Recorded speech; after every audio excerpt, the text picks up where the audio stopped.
Hello, I'm Paul Zaychuk, founder of Elastic Steel, method of athletic conditioning. Today I'm going to talk to you about the spinning back kick. I was going to do that video last week, however, when I announced that it's going to happen last week in the previous video before that, I got some questions about it. So I'm going to address two primary issues today. One, the back pain doing the spinning back kick, and two, why there's a lack of power for a lot of people, lack of speed in the spinning back kick. Okay, real quick, lack of power, lack of speed. Everyone learned the spin back kick this way, right?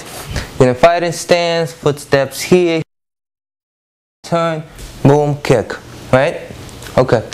Well, it's great when you learn that, okay? It's great that you find your balance, it's great that you turn, look at your target, find your target, you kick it, right? It's all nice. However, if you start breaking up the movements like that, as someone sent me the tape and that's what it looks like, movements were great, everything was turned, heel was in line, everything was in line.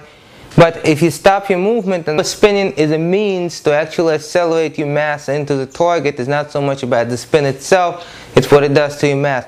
So if you start breaking it up and stopping it here and there, of course you're going to lose speed, of course you're going to lose power. Very important to understand the difference here is between spinning back kick and spinning side kick. They're not the same thing, and they actually don't even look the same. Okay? Spinning side kick is just another way to throw a side kick from a different position. So somebody turns pretty much, just turn like this, okay, from here, turn like this, throw the side kick. Okay, it's different than someone throwing a back kick. Okay, if you notice the line of my foot, one, it's parallel to the floor, two, it's at an angle. Okay, so back kick is thrown this way, looking over the shoulder but not completely turned. Back kick in most cases is a technique that you put a lot of power in, put up with the hands. Spinning side kick done correctly, it's much easier to follow up with the hands. But spinning side kick doesn't have the speed, doesn't have the surprise, and doesn't have the power of a spinning back kick.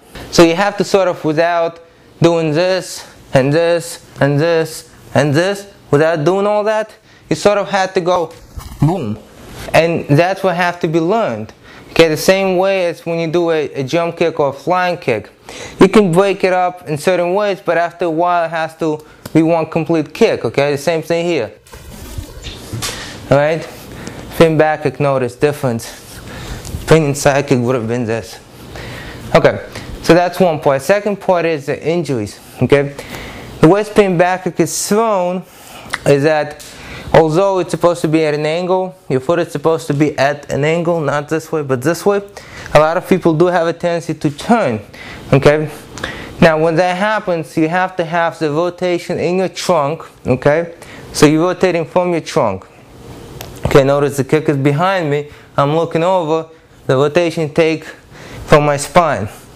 Okay, if you rotate from your hips, you want that hip into the target, you don't want it away. Okay, so the rotation is supposed to take place from the spine here. But just to be safe, it's recommended to develop the flexibility in the hips. Okay, so the feet are aligned. This is a very basic positioning, very similar to Warrior 1, it's slightly different. Okay, so instead of my bottom of my foot being on the floor, I put the inner edge on the floor and I turn. Obviously I can rotate this way, but I want to actually engage my hips a little bit, okay, just to get that extra flexibility. Why?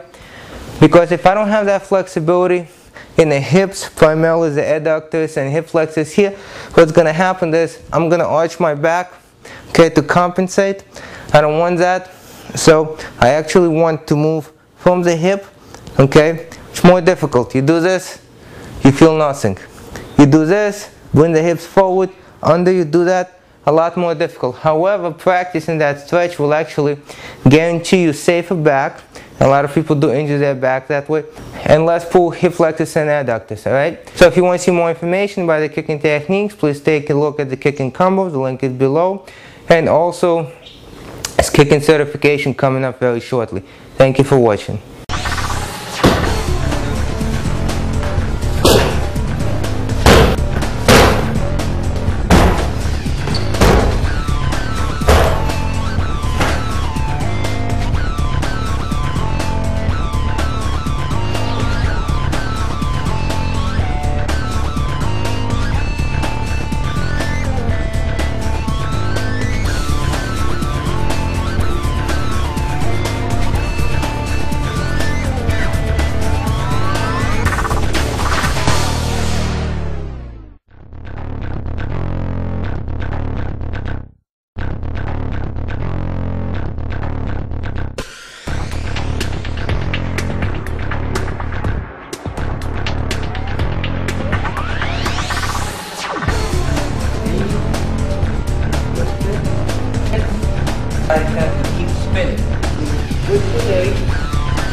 We'll go this way.